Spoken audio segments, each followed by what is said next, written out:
We'll have a new HHS secretary. Kathleen Sebelius resigned last week. It'll be, if she's confirmed, Sylvia Mathews Burwell as the new HHS secretary. What might be her roadblocks? Dusty Staub is a leadership trainer.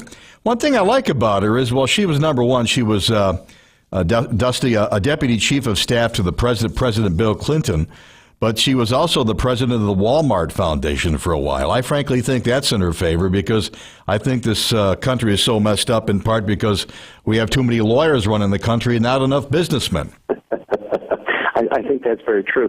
She's also been serving as the budget director for a little while here. So, she's going to need all her skills. She's inheriting a mess. That this budget is like $1.1 trillion for HHS, and it's something on the order of almost 28.5% of the federal budget. It's all going to health care. And it's a pretty amazing mess. I think it's 38 regulatory delays. The White House has pushed back on. It's a very complex law, got a lot of moving parts. And the Obama administration keeps moving things back that are unpopular or not ready. And she's going to have to oversee all of that. So I think she's going to need all the skills she's got. Yeah, and I think there's another enrollment period in about 6 months from now, right? Yeah, that's right. Yeah, I think so. So what kind of management style do we need? Obviously, it'll be different from Sebelius, but what kind of leadership skills will she need to employ? Well, she's going to need to really be a master team builder. She's going to have to be able to delegate effectively. She's going to have to be able to empower people. And the problem is that with Kathleen Sebelius, the White House had its fingers into everything in terms of HHS was overruled multiple times by political folks at the White House.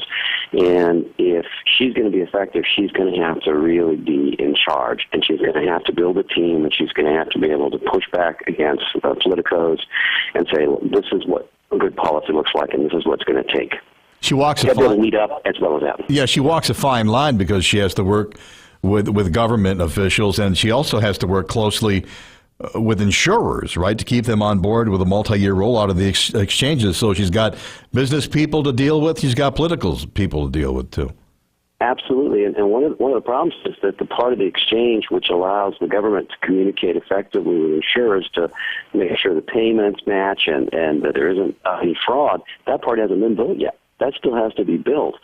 And this is, again, it's a very complex thing. It's only 36 states because the other states have either opted out or building their own exchanges. So I think she's going to need all her skill, all her talent, and prayers on the part of all of us because it's a huge, huge, huge job. Yeah, $1 trillion department, too. Dusty Staub is a leadership trainer.